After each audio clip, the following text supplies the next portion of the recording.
Hello everyone. Start करते हैं, अपने नए टॉपिक की तरफ चलते हैं भाई। हमने अपनी प्रीवियस वीडियो में देखा था कि हमने क्लास 12th का बायोलॉजी का फर्स्ट चैप्टर जो है हमने किया था। उसके कुछ टॉपिक जो थे हमने किए थे। चैप्टर का नाम था जीवों में जनन, और आज हम उसी लेसन को कंटिन्यू करेंगे आगे। हमने लास्ट हेडिंग पढ़ी थी कायिक जनन। ठीक है भाई, उसके बाद अब आगे पढ़ते हैं। आगे हमारा वीडियो में देखिए आप कि हम अब मैंने कायिक जनन को दो भागों में बांट दिया है। कायिक जनन जो होता है वो दो भागों में बांटा है यहाँ पे मैंने। पहला है प्राकृतिक कायिक जनन। प्राकृतिक का मतलब आप सब जानते हो, जो नेचर के द्वारा होता है, यानी कि नेचुरली होता है, जिसको करने में हम अपना योगदान नहीं देते उसे करने के लिए। और एक होता है कृत्रिम कायिक जनन। कृत्रिम का मतलब ये होता है, कृत्रिम जो इंसानों द्वारा, यानी कि जिसमें हम अपने हाथों का या फिर अपने मतलब अपना जो है इंसान जो है उसको खुद कोई अपना मेथड लगा के उसको करे, तो उसे बोलते हैं कृत्रिम कायिक जनन, यानी कि जिसमें ह्यूमंस जो है इन्वॉल्व होते हैं। और प्राकृतिक कायिक जनन उसे कहते हैं जिसमें ह्यूमन का कोई इन्वॉल्वेशन नहीं होता, जो स्वतः होते हैं, अपने आप होते हैं। तो देखिए आप इन दोनों टॉपिक्स को अलग अलग पढ़ेंगे। सबसे पहले हेडिंग डाल लेते हैं हम लोग प्राकृतिक कायिक जनन। देखिए भाई, प्राकृतिक कायिक जनन हम पढ़ेंगे तो सबसे पहले इसकी डिफाइन लिख लेते हैं। इसकी डिफाइन है, यह कायिक जनन पादपों में, पादपों का मतलब आप लोग जानते होंगे पौधे, पादपों में स्वतः होता है। स्वतः का मतलब होता है अपने आप होता है। ठीक है भाई, तो यह कैसे होता है कि पादपों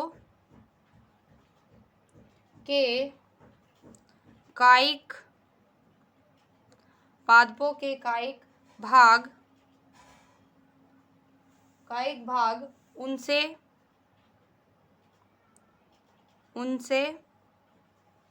उनसे अलग होकर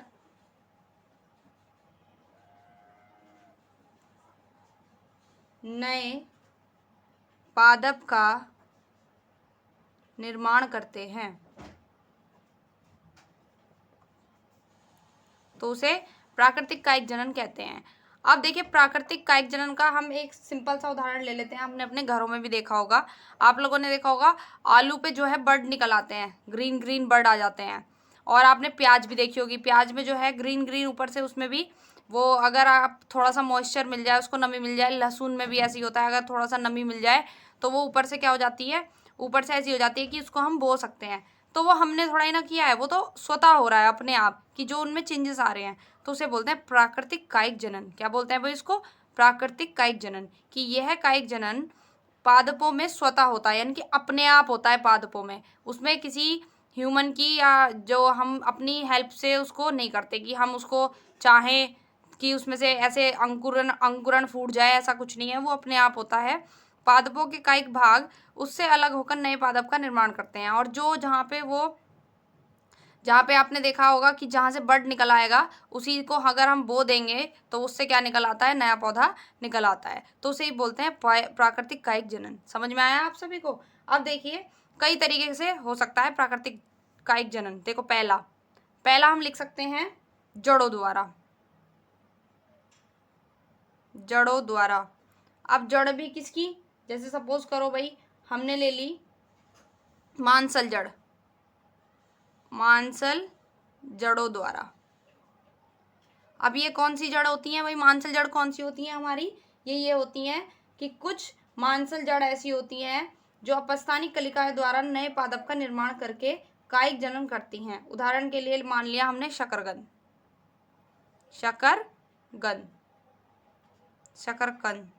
होता है भाई, ये शकरकंद क्या होती है भाई? ये शकरकंद इस तरीके से होती है कि इसमें क्या हो जाता है कि इसमें पौधे का जो मांसल भाग होता है, मतलब देखा होगा आप लोगों ने शकरकंद में डॉट्स बने होते हैं छोटे छोटे से, तो उनके ऊपर कुछ अपस्थानिक कलिकाएं निकल आती हैं। कैसी निकलती हैं? अपस्थानिक कलिकाएं निकल आती हैं। कलिकाएं फूट जाती हैं, अंकुरित हो जाती हैं, जिससे क्या बन जाता है? नए पौधे का निर्माण होता है। क्या होता है भाई? नए पौधे का निर्माण होता है। तो ये होता है मांसल जड़ों द्वारा। ठीक है भाई, चलिए आगे चलते हैं। अब हम सोचते हैं, देखेंगे अगला कि जड़ों द्वारा तो हमने पढ़ लिया कि जड़ें जो होती हैं कुछ मांसल जड़ों द्वारा जो होता है, मांसल जड़ों का उदाहरण ले लिया हमने शकरकंद। इसमें क्या होता है कि कुछ जो डॉट्स होते हैं शकरकंद के ऊपर, जो आपने देखा होगा मांसल पॉइंट होते हैं, कुछ डॉट डॉट से बने होते हैं, आप लोगों ने देखी होगी वैसे शकरकंद। उसमें क्या होता है कि उसमें जगह जगह पे जो है अपस्थानिक कलिकाएं निकल आती हैं अगर उसको मॉइस्चर में रखा जाए। तो ये लिखा है मैंने कि अपस्थानिक कलिकाएं नए पौधे का क्या करती हैं, निर्माण करती हैं। उसका उदाहरण ले लिया हमने शकरकंद। ठीक है भाई, अब चलिए देखते हैं कुछ एक उदाहरण ले लेते हैं कुछ दूसरे जो हैं। वो होता है तनों द्वारा। किसके द्वारा होता है? तनों द्वारा। जड़ों द्वारा तो पढ़ लिया। अब देखिए तने जो ले लेते हैं, सपोज करो मैं तना ले लेती हूँ आपका कंद। ठीक है भाई, और कंद का उदाहरण होता है आलू। कंद का क्या उदाहरण होता है भाई? आलू। तो देखिए आलू में भी आप लोगों ने देखा होगा कंद के पर्वों या आंखों में कलिकाएं पाई जाती हैं। इसकी क्या होती है? आंखों में कलिकाएं पाई जाती हैं। क्या पाई जाती हैं? कलिकाएं पाई जाती हैं। ठीक, जिनसे क्या होता है, जिनसे अगर इनको अनुकूल वातावरण मिले, कैसा वातावरण मिले भाई?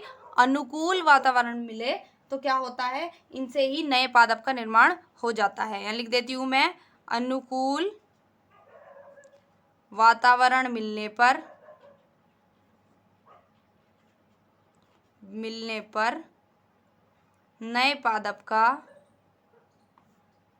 निर्माण हो जाता है। निर्माण होता है, लिखो, निर्माण होता है।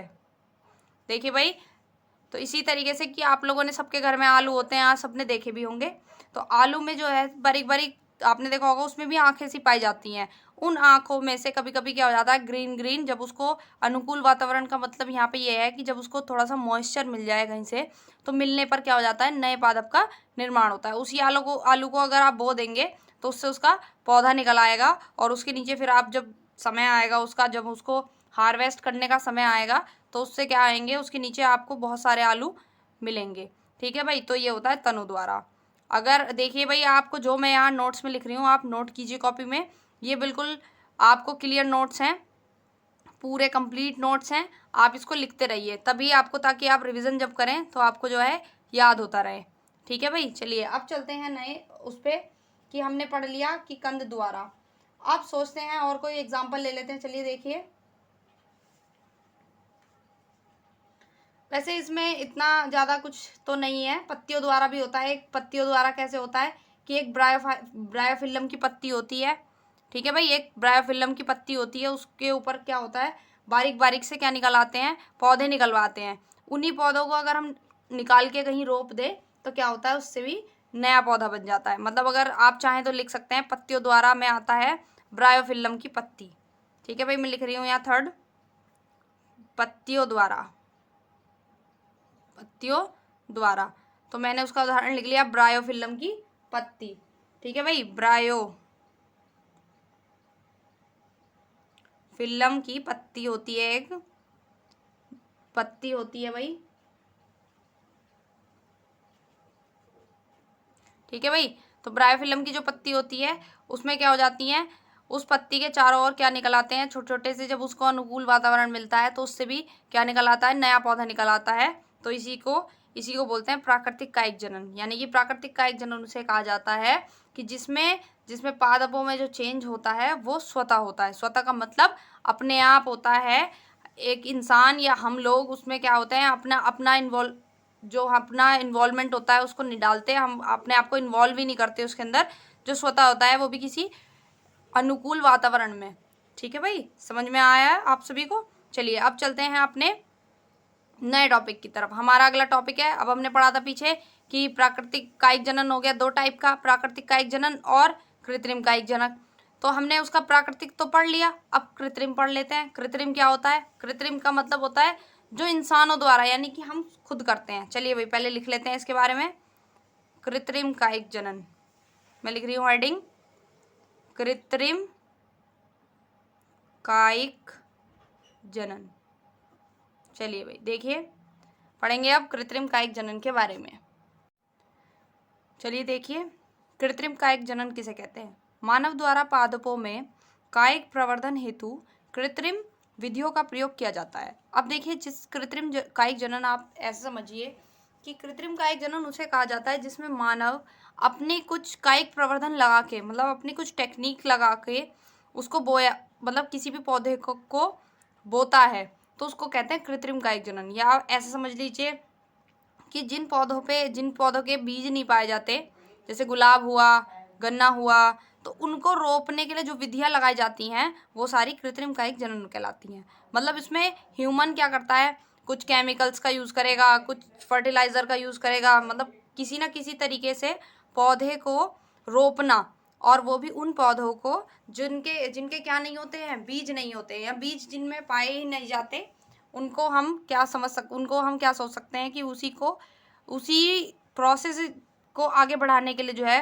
कृत्रिम कायिक जनन का प्रयोग किया जाता है। मतलब आप ये समझिए कि कृत्रिम जो है कायिक जनन इसके लिए है कि जिन पौधों को जिनके बीज हमें नहीं पाए जाते, मार्केट में अवेलेबल इजीली नहीं होते, मिलते नहीं हैं, उनको सबको जो उगाया जाता है वो कृत्रिम कायिक जनन से उगाया जाता है।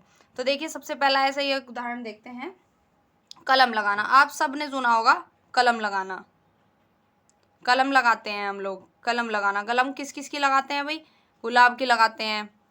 गन्ने को भी कलम के मेथड से ही बोया जाता है। तो देखिए, चलिए सबसे पहले एक नाम लेते हैं, प्ररोह कलम, प्ररोह कलम।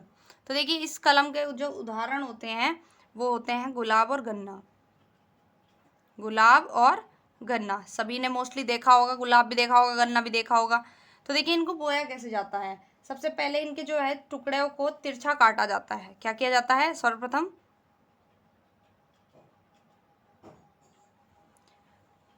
गन्ना भी काफ़ी लंबा होता है, तो उसके जो टुकड़े होते हैं उसको थोड़ा सा तिरछा काटा जाता है। तो लिखेंगे सर्वप्रथम इनके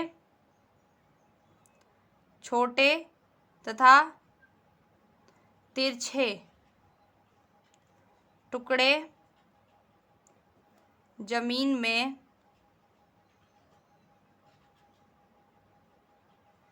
तिरछे गाड़ दिए जाते हैं, गाड़ दिए जाते हैं।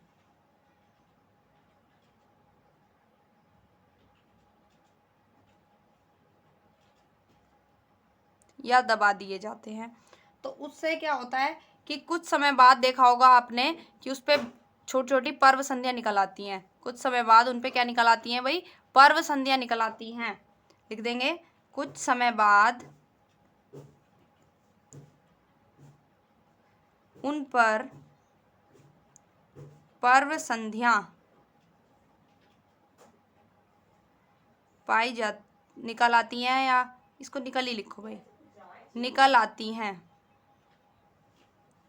तो इसी प्रोसेस को कहते हैं कलम लगाना। मोस्टली आप लोगों ने देखा होगा, आप लोगों ने घर में भी जरूर किया होगा सभी ने, कि जब आपको गुलाब लगाना होता है तो आप दूसरा कहीं पे गुलाब खड़ा है उसकी छोटी सी डंडी तोड़ लाते हैं और उसको तिरछा करके थोड़ी सी खाद वगैरह डाल के उसको बो देते हैं। तो इसी को कहते हैं कृत्रिम कायिक जनन। मतलब आपने उस दूसरा पौधा जो जहाँ उगा हुआ था पौधा, उसको आपने ट्रांसफर कर लिया, वो भी अपने कुछ मेथड से। और एक हेल्प होती है ये भी कि कृत्रिम कायिक जनन हमारे लिए इसलिए यूजफुल है। ठीक है भाई, समझ में आया आप सभी को। चलिए देखिए भाई, कायिक जनन के लाभ तथा हानियाँ, क्या लाभ हैं और क्या हानियाँ हैं, कुछ देखिए। सबसे पहले पढ़ेंगे लाभ के बारे में कि कायिक जनन, जो भी हमने जनन पढ़ा, उसके क्या फ़ायदे हैं और क्या उसके नुकसान हैं। पहला फ़ायदा देखिए, यह बीज रहित पादपों के प्रवर्धन की एकमात्र विधि है। यानी कि अगर ये विधि हमें ना पता हो तो हम उन पौधों को नहीं उगा सकते जिनके क्या नहीं है, बीज नहीं होते। जैसे उदाहरण के लिए हमने अभी पढ़ा था गन्ना, और गुलाब भी हो सकता है, अंगूर भी हो सकता है। ठीक है भाई।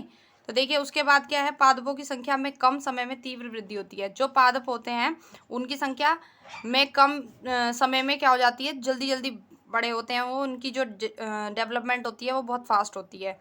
यह प्रवर्धन की सबसे सस्ती व आसान विधि है, बहुत ही आसान और सस्ती विधि होती है।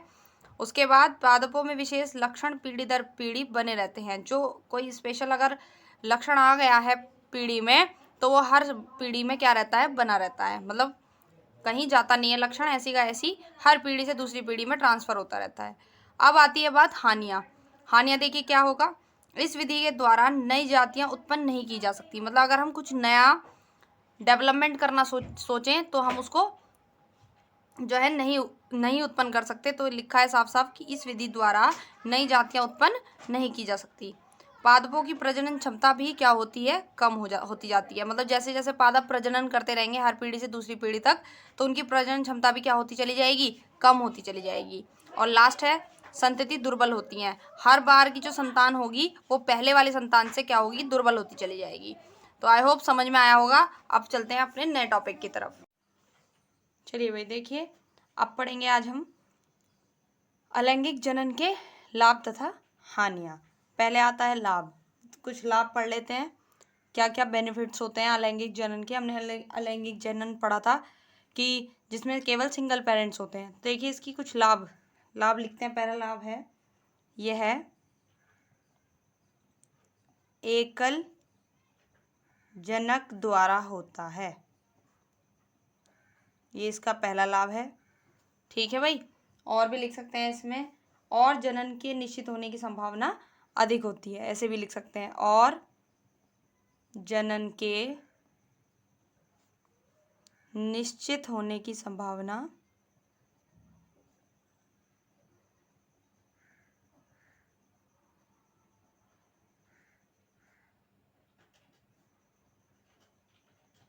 अधिक रहती है। मतलब जो जनन होगा उसके निश्चित होने की संभावना क्या रहती है, ज़्यादा रहती है अलैंगिक जनन में।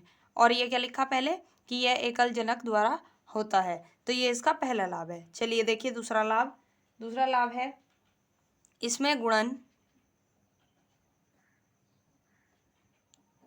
तीव्र दर से होता है। इसके अंदर जो गुणन होता है भाई वो बहुत तेजी से होता है, तीव्र गति से होता है। ठीक है भाई, अब चलिए अब देखते हैं तीसरा पॉइंट। इसमें निषेचन गुणन युग्मक निर्माण आदि क्रियाएं नहीं होती।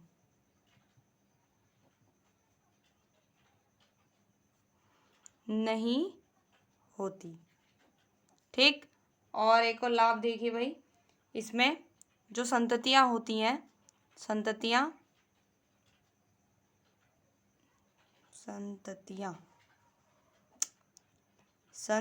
जो होती हैं भाई, संततियां जनक के समान होती हैं, जनक के समान होती हैं। तो देखिए हमने क्या क्या चार लाभ लिखे इसके, कि यह एकल जनक द्वारा होता है यानी कि सिंगल पेरेंट्स द्वारा होता है, और जनन के निश्चित होने की संभावनाएं अधिक रहती हैं। मतलब जो जनन होगा वो फिक्स है कि वो होना ही होना है। उसके बाद इसमें गुणन जो होता है, गुणन का मतलब जो जो एग सेल जो डिवाइड होती है वो बहुत तेजी से होती है। इसमें निषेचन गुणन युग्मक निर्माण और आदि की क्रियाएं नहीं होती, और संततियां जनक के बिल्कुल समान होती है। मतलब जैसे माता पिता होते हैं बिल्कुल उन्हीं के जैसी उनकी क्या होती है भाई, संतान होती है। ठीक है भाई, चलिए अब देखते हैं इसकी क्या क्या इसके नुकसान है, यानी कि क्या क्या इसकी हानियां हैं। हानियां देखते हैं भाई, पहली हानि देखते हैं। पहली हानि क्या है, इसमें अर्धसूत्री विभाजन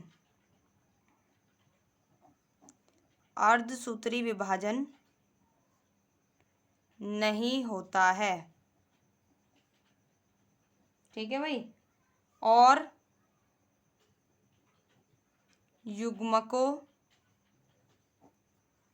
युग्मकों का संलयन भी नहीं होता है। ठीक, जिससे नई प्रजातियों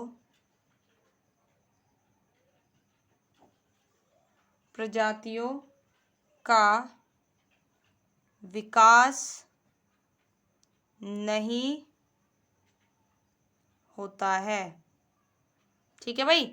पहला क्या लिखा कि इसमें अर्धसूत्री विभाजन नहीं होता है, और क्या लिखा भाई, और युग्मकों का संलयन भी नहीं होता है, जिससे नई प्रजातियों का विकास नहीं होता। अब देखिए इसकी मोस्ट पहली हानि यही लिखी है हमने कि अर्धसूत्री विभाजन नहीं होता। दूसरा, युग्मकों का संलयन नहीं होता। संलयन का मतलब नर और मादा युग्मक का संलयन नहीं होता, तो जिससे जब नर और मादा का संलयन नहीं होगा तो क्या होगा, जो नई प्रजाति हैं, जो नई डेवलपमेंट, जो जनरेशन में जो डेवलपमेंट आएगा उसका क्या नहीं हो पाएगा, विकास नहीं हो पाएगा। तो देखिए इसी की पहली हानि ये है। दूसरी देख लीजिए एक और, इसमें जो है नई जातियां बिल्कुल नहीं बन पाती है, आप लोग जानते हैं, और दुर्बल संततियां पैदा होती हैं। कैसी दुर्बल संततियां, दुर्बल संततियां क्या होती हैं भाई, पैदा होती हैं। ठीक है भाई, तो कैसी संततियां पैदा होती हैं, दुर्बल प्रकार की संततियां पैदा होती हैं। तो ये थे इसके कुछ लाभ और इसके कुछ हानियां, किसके, अलैंगिक जनन के। अब देखिए, अब तक हमने जितने भी टॉपिक पढ़े उसमें सारा अलैंगिक पढ़ा है हम लोगों ने, कि अलैंगिक जनन जो है पौधों में, और फिर उसके बाद जानवरों में, फिर उसके लाभ और हानि। तो अब पढ़ेंगे हम लोग अपना नया टॉपिक। हमारे नए टॉपिक का नाम है लैंगिक जनन। चलिए भाई अपने नए टॉपिक की तरफ चलते हैं, लैंगिक जनन पढ़ेंगे अब। चलिए भाई देखिए अपना अगला टॉपिक, हमारा टॉपिक है लैंगिक जनन। लैंगिक जनन का मतलब, सबसे पहले देखिए लैंगिक जनन को किस तरीके से लिखा जाता है। दो जनकों द्वारा लिखेंगे इसमें, दो जनकों द्वारा। दो जनक कौन कौन होंगे भाई, एक तो माता होंगे और पिता। दो जनकों द्वारा माता और पिता के संलयन से प्राप्त संतति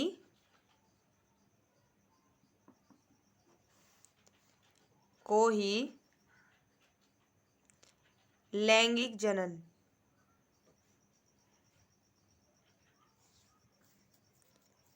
कहा जाता है। ठीक है भाई, कि जिसके अंदर दोनों पेरेंट्स हो, मतलब माता भी हो और पिता भी हो, तो दोनों के जब संलयन होगा, उनसे जो प्राप्त संतति, उनकी जो संतान की उत्पत्ति होगी भाई, उसी को लैंगिक जनन कहते हैं, यानी कि सेक्सुअल रिप्रोडक्शन कहा जाता है। अब देखिए इसके कुछ लक्षण लिख लेते हैं कि क्या क्या लक्षण होता है। सबसे पहले इसमें नर और मादा का युग्मक जो है, नर और मादा दोनों का होना आवश्यक होता है। तो लिख लेते हैं भाई, पहला पॉइंट लिखते हैं इसमें, इसके लक्षण में क्या क्या लक्षण होते हैं। पहला पॉइंट है कि इसमें नर व मादा का होना आवश्यक है, मतलब इसमें नर भी चाहिए और मादा भी चाहिए। ठीक है। दूसरा, इनमें अर्धसूत्री विभाजन के फलस्वरूप, अर्धसूत्री विभाजन के फलस्वरूप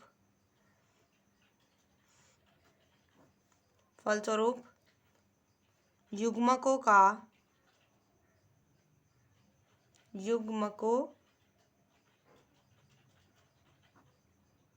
का निर्माण होता है। ठीक। फिर इसमें निषेचन होता है, सबसे बड़ी बात, इसमें निषेचन होता है, निषेचन होता है। ठीक। और क्या लिख सकते हैं भाई, इनके जो इनकी संतति होती है, उत्पन्न संतति, वो अपने माता पिता के पूर्ण रूप समान नहीं होती। ठीक है भाई, इसको भी लिख सकते हैं, इसमें प्राप्त संतति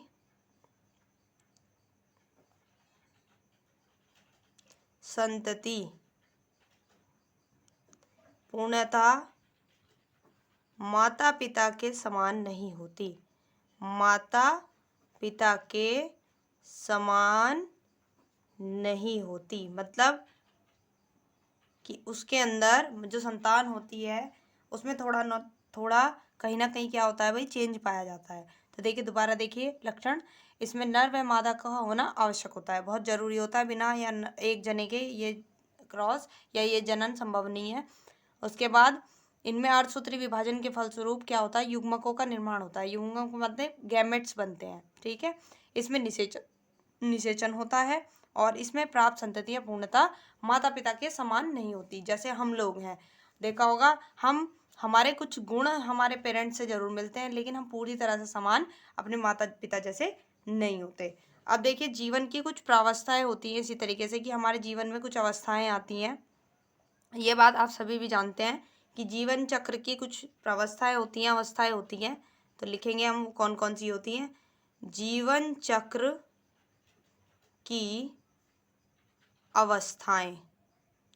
तो देखिए, जीवन चक्र की क्या क्या अवस्थाएं होती हैं। पहली होती है किशोरावस्था। कौन सी होती है भाई, किशोरावस्था। दूसरी होती है क्या भाई, प्रजनन अवस्था। और थर्ड होती है भाई जीर्णावस्था। इनके नाम से ही आपको पता चल रहा होगा कि किसका मतलब क्या है। किशोरावस्था का मतलब आपको पता है, किशोर का मतलब जब बच्चा, या जनन अवस्था भी कह सकते हैं इसको। तीन मुख्य अवस्थाएं होती हैं ये, कि जब बच्चा छोटा पैदा होता है, जन्म लेता है, और उसके बाद वो किशोर यानी कि वयस्क रूप में आने लग जाता है, तो उसे बोलते हैं किशोरावस्था। दूसरी प्रजनन अवस्था, जब वो अपने जैसी संतान को जन्म देता है तो उसे बोलते हैं प्रजनन अवस्था। और जीर्णावस्था, जब वो मृत्यु की तरफ को चलता है यानी कि बूढ़ा होने लग जाता है, तो उसे बोलते हैं जीर्णावस्था। ठीक है भाई, तो ये होती हैं कुछ तीन अवस्थाएं हमारे लैंगिक जनन में। चलिए भाई, चलते हैं अब अपनी नेक्स्ट हेडिंग की तरफ। कुछ हेडिंग्स पढ़ लेते हैं। तो पहली हेडिंग का नाम लिखा है हम लोगों ने युग्मक जनन। तो देखिए, युग्मक जनन किसे कहते हैं।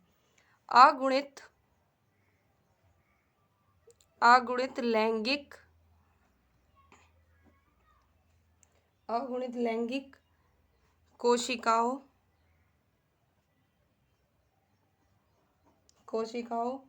अथवा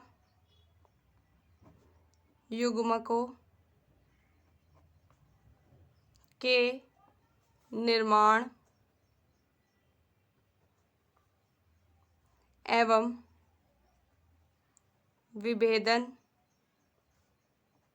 की प्रक्रिया युग्मक जनन कहलाती है।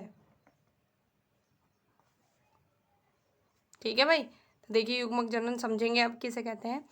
युग्मक जनन किसे कहते हैं कि अगुणित लैंगिक कोशिकाएं। देखिए, अगुणित किसको कहा जाता है। अगुणित का मतलब होता है खाली n। जैसे सपोज करो मैंने लिखा 2n। 2n होता है कोई भी संरचना जब द्विगुणित हो। क्या हो, द्विगुणित। ठीक है भाई। अगुणित का मतलब होता है जब इसको क्या कर दिया जाए, आधा कर दिया जाए, मतलब खाली n हो जाएगा अगुणित। ठीक है, यानी कि जब किसी नर और मादा को देखा जाए, तो देखिए, नर भी अगर नर को लिखोगे तो वो भी क्या होगा, सबसे पहले अगुणित ही होगा। मतलब अगर गुणसूत्रों की संख्या देखी जाए इनके अंदर, तो 23 होती है। आपको पता होगा 46 होती है ओवरऑल, यानी कि 46 होती है। तो जिसमें से 23 तो हो जाती है नर की और 23 हो जाती है मादा की, 23। तो जब ये गुणसूत्रों की संख्या आधी रह जाती है तो वो हो जाता है अगुणित। ठीक है, और जब ये दोनों की दोनों क्या होती हैं, जब ये एक साथ चलती हैं दोनों की दोनों, तो उसे बोलते हैं द्विगुणित। द्विगुणित का मतलब 2n। n होता है हमारे गुणसूत्रों की संख्या। तो देखिए, इसी तरीके से अगुणित लैंगिक कोशिकाएं, यानी कि जब कोई लैंगिक कोशिकाएं क्या करती हैं, अथवा युग्मकों के निर्माण एवं विभेदन की प्रक्रिया, या तो वो युग्मकों का क्या करते हो, निर्माण करते हो। युग्मक कौन हो गए, नर या मादा। उनके निर्माण एवं विभेदन, उनमें क्या करा, विभेदन किया जाए, तो ऐसी प्रक्रिया क्या कहलाती है, युग्मक जनन कहलाती है। तो सीधे सीधे लिखा है हम लोगों ने कि अगुणित लैंगिक कोशिकाओं अथवा युग्मकों के निर्माण एवं विभेदन की प्रक्रिया युग्मक जनन कहलाती है। जब युग्मकों में क्या करना हो, उनका एक तो निर्माण करना हो, दूसरा उनमें क्या करना हो, विभेदन करना हो। क्या करना हो, विभेदन। तो देखिए, इसी बोलते हैं युग्मक जनन, यानी कि अगुणित लैंगिक कोशिकाओं अथवा युग्मकों के निर्माण एवं विभेदन की प्रक्रिया युग्मक जनन कहलाती है। ठीक है भाई, अब चलिए कुछ देखते हैं इसके अंदर गुणसूत्रों की संख्या। आप सभी लोग जानते हैं कि क्या नाम है, अगर हम मनुष्य के गुणसूत्र लिखें, हम कुछ गुणसूत्र लिखते हैं, उससे हमें और समझ में आएगा। ठीक है भाई, तो देखिए, अगर हम मनुष्य के गुणसूत्र लिखें, तो जैसे हमारा मनुष्य है, मानव यानी कि मनुष्य लिखें। मनुष्य में जो होगी वो ओवरऑल यानी कि जो 2n वाली संख्या होगी, ओवरऑल गुणसूत्र जो होते हैं वो 46 होते हैं। तो इसका n कितना हो जाएगा, n कितना हो जाएगा, केवल 23 यानी कि आधी, तो उसे बोलते हैं अगुणित। समझ में आ रहा है, ये तो हो गया 2n और ये हो गई n। उसी तरह से और कुछ ले लो, जैसे चूहा होता है, चूहा होता है, चूहा में 2n जो गुणसूत्रों की संख्या होगी वो होती है 78, तो n कितनी रह जाएगी, n रह जाएगी 39। ठीक, उसके बाद और कुछ ले लीजिए। नहीं नहीं नहीं, चूहा नहीं है, कुत्ते में होती है भाई, ये गलत हो गया, इसको कुत्ता कर लो यहाँ पे, कुत्ता। देखो भाई, कुत्ते में गुणसूत्रों की संख्या कितनी होती है, 78 होती है ओवरऑल 2n में। ठीक है, और जब इसका अगुणित करेंगे द्विगुणित कंडीशन में 78, और जब इसका n करेंगे, आधा करेंगे, तो ये हो जाएगी 39, यानी कि 39 नर में और 39 उसके मादा में। उसकी तरह चूहा ले लीजिए फिर से, चूहा होता है, चूहे में होती है 38, तो n में कितनी हो जाएगी, 19 हो जाएगी। ठीक, और ले लीजिए बिल्ली, बिल्ली ले ली हमने, बिल्ली में होती है, अरे अरे भाई तो फिर गलत हो गया, नहीं नहीं देखो ये यहाँ पे गलत हो गया, इसको काट के यहाँ पे 38 जो होती है वो होती है बिल्ली की, और 38 होती है, यहाँ बिल्ली लिख लीजिए पहले, ये गलत हो गया, ये बिल्ली काट दो। तो बिल्ली की होती है 38 और इसकी हाफ कितनी हो जाएगी, 19 हो जाएगी। ठीक है भाई, और कोई एग्जाम्पल देखो, और एग्जाम्पल देख लेते हैं कुछ। एग्जाम्पल ले लेते हैं घरेलू मक्खी, घरेलू मक्खी, तो ये इसकी होती है घरेलू मक्खी की 24। ठीक, और इसमें हो जाती है 12। तो देखिए इस तरीके से जो है हम अपने गुणसूत्रों की संख्या जान लेंगे कि मनुष्य में 46 होती है, यानी कि उसका 2n वाला जो जिसको द्विगुणित कहा जाएगा यानी कि 2n कहा जाएगा वो होगा 46, और जो खाली n रहेगा वो कितना रह जाएगा, 23। उसी तरह कुत्ते में बताइए कितनी होती है, 78, तो उसका n कितना हो जाएगा, यानी कि उसमें हाफ हाफ जो बटेगी दोनों में वो हो जाएगी 39। फिर बिल्ली में कितनी बताई, 38, तो उसकी हाफ कितनी हो जाएगी, 19, और घरेलू मक्खी जो होती है उसमें होती है 24, तो हाफ कितनी हो जाएगी, 12। तो इसी तरह से हमें पता चलता है कि अगुणित और द्विगुणित के बारे में और उनकी गुणसूत्रों की संख्या। चलिए भाई अब देखते हैं अपना नया टॉपिक। चलिए भाई देखिए, अब आती है हेडिंग निषेचन। निषेचन आप सभी को पता होगा, लिख लेते हैं, नर तथा मादा युग्मक के संलयन को निषेचन कहते हैं, निषेचन कहते हैं। जब नर और मादा युग्मक का क्या होता है, संलयन होता है, तो उसी को क्या कहा जाता है, निषेचन कहा जाता है। ठीक है भाई, तो निषेचन भी दो प्रकार के होते हैं। कितने प्रकार के होते हैं निषेचन, निषेचन दो प्रकार के होते हैं, प्रकार के होते हैं। पहला होता है बाह्य निषेचन, निषेचन, और दूसरा होता है, ये फर्स्ट था, आंतरिक निषेचन।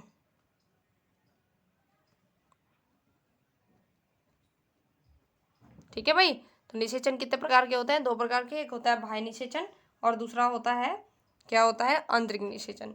चलिए भाई आप देखते हैं कुछ डिफरेंस, कुछ अंतर। तो सबसे इम्पोर्टेंट जो इस लेसन में आता है वो आता है अलैंगिक तथा लैंगिक जनन में अंतर, जिसको सब बच्चे अच्छे से याद भी करेंगे और कॉपी में भी नोट करेंगे। वैसे तो ये सारे नोट्स ही आपको कॉपी में लिखने हैं, ये हमारे चैप्टर 1 के फुल नोट्स हैं।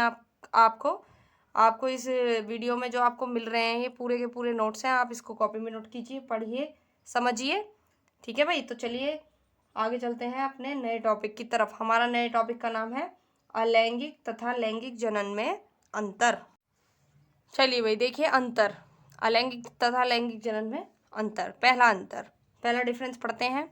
अलैंगिक जनन में लिखेंगे, यह है प्राय निम्न वर्ग के पादपों व जीवों में होता है।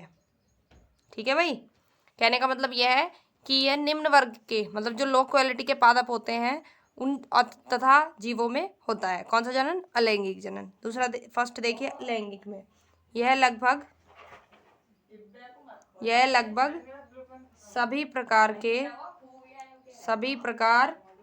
के जीवों तथा उच्च पादपों में होता है। ठीक है भाई, तो ये क्या होता है? यह लगभग सभी प्रकार के जीवों तथा उच्च पादपों में होता है। और यानी कि सारे जीव जितने भी जीव हैं मोस्टली हम सब या जानवर जितने भी आप लोगों ने जिनमें गुणसूत्रों की संख्या देखी होगी तो उन सब में क्या होता है? उच्च पादपों में जितने भी उच्च क्वालिटी के पादप होते हैं उन सब में क्या होता है? लैंगिक जनन होता है। ठीक है भाई। दूसरा देखिए, इसमें आपको अच्छे से पता है, दूसरा अंतर आप खुद भी लिख सकते हैं बना के। इसमें केवल एकल जीव की आवश्यकता होती है। और इसमें क्या लिखेंगे भाई? इसमें नर तथा मादा दोनों का होना आवश्यक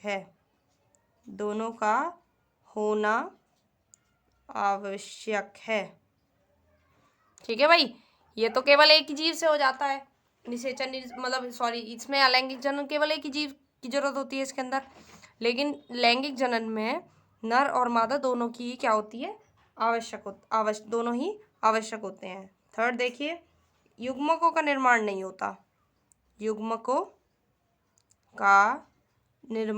होता, यानी कि युग्मक नहीं बनते। और इसमें क्या होगा? युग्मकों का निर्माण होता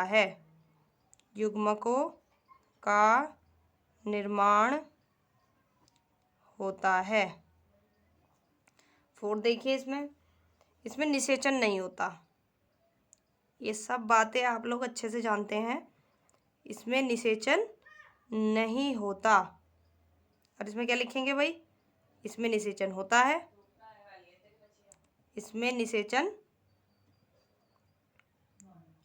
है। फिफ्थ एक और लिख लीजिए भाई, वरना काफ़ी है। वैसे तो 4 अंतर बहुत हैं, इसमें ऐसी कोई वो नहीं है कि जितने ज़्यादा लिखने हैं, ऐसा कुछ नहीं है। बाकी ये बहुत इजी मैंने आपको डिफरेंस बताए हैं, बहुत आसान है कि ये निम्न पादपों व जीवों में होता है, ये उच्च पादपों और सभी प्रकार के जीवों में होता है। यह केवल एकल जीव की आवश्यकता होती है इसमें, यानी कि सिंगल पेरेंट्स चाहिए। इसमें नर और मादा दोनों चाहिए होते हैं। इसमें गैमेट्स का निर्माण नहीं होता, यानी कि युग्मकों का निर्माण नहीं होता। लेकिन इसके अंदर क्या होते हैं? युग्मकों का निर्माण होता है। इसमें निषेचन नहीं होता और इसमें निषेचन होता है। वेरी सिंपल, आई थिंक आपको याद भी हो गए होंगे। तो चलिए देखते हैं कुछ लैंगिक जनन के लाभ। तो आप लोगों को अच्छे से पता ही है कि लाभ भी देखेंगे, कुछ पॉइंट्स लाभ के और कुछ पॉइंट देखेंगे इसके हानियों के। तो उसके बाद ये लेसन पूरी तरह से क्या हो जाएगा? कंप्लीट हो जाएगा। ठीक है भाई। देखिए भाई, लैंगिक जनन के लाभ और हानियाँ। तो पहला लाभ है विभिन्नताएं। आप लोगों ने देखा होगा फायदा क्या है लैंगिक जनन का, कि जो हर पीढ़ी बनेगी, जो अगली नई पीढ़ी बनती रहेगी, उसमें विभिन्नताएं यानी कि डिफरेंस आपको दिखेगा हर पीढ़ी में। माना अगर फैमिली में सभी का रंग काला है तो जरूरी नहीं है हर पीढ़ी में उनके घर में बच्चे जो होंगे वो काले रंग के ही पैदा होते रहेंगे, ऐसा कुछ नहीं है। मतलब किसी ना किसी उसमें विभिन्नताएं आएंगी जरूर, जिसमें उसमें कलर में चेंजेस आ सकता है, बदलाव आ सकता है। तो यानी कि लैंगिक जनन के यही फायदे होते हैं कि इसमें हर पीढ़ी में क्या देखने को मिलती है? विभिन्नताएं देखने को मिलती हैं। दूसरा आता है अनुकूलन। जो लैंगिक जनन के फलस्वरूप जो संततियां उत्पन्न होती हैं वो वातावरण की दशाओं के मतलब जैसे जैसे वातावरण बदलता रहता है उसके प्रति कैसी पैदा होती हैं? अनुकूल पैदा होती है। मतलब उस क्लाइमेट में, उस एनवायरनमेंट में वो अपने आप को एडजस्ट कर सकें। तो ये इसके फायदे होते हैं किसके? लैंगिक जनन के। अब देखिए इसके नुकसान क्या क्या है, हानि क्या क्या है। एक तो ये बहुत धीमी प्रक्रिया होती है। मतलब इस प्रक्रिया को अगर लैंगिक जनन कहीं हो रहा है तो वो एक लंबी प्रोसेस होता है, बहुत लंबा, कि धीमी प्रक्रिया है जिसके लिए हमें वेट करना पड़ता है। ठीक है भाई। दूसरा क्या है कि इसमें 2 जीव का होना आवश्यक है। अगर सिंगल पेरेंट्स है, अकेले या तो नर है या अकेले मादा है, तो उनके बीच में कभी भी लैंगिक जनन नहीं हो सकता अगर सिंगल है वो अकेले। तो इसलिए दोनों जीव का होना आवश्यक है। अगर दो जीव एक साथ नहीं होंगे तो लैंगिक जनन नहीं होगा। तो देखिए भाई, ये लेसन कंप्लीट हो गया है। आई होप कि समझ में आया होगा आप सभी को। आपकी कोई क्वेरी है, कोई डाउट है, तो आप हमें कमेंट बॉक्स में पूछ सकते हैं। हमारे चैनल को लाइक कीजिए, सब्सक्राइब शेयर कीजिए, और थैंक्स फॉर वॉचिंग।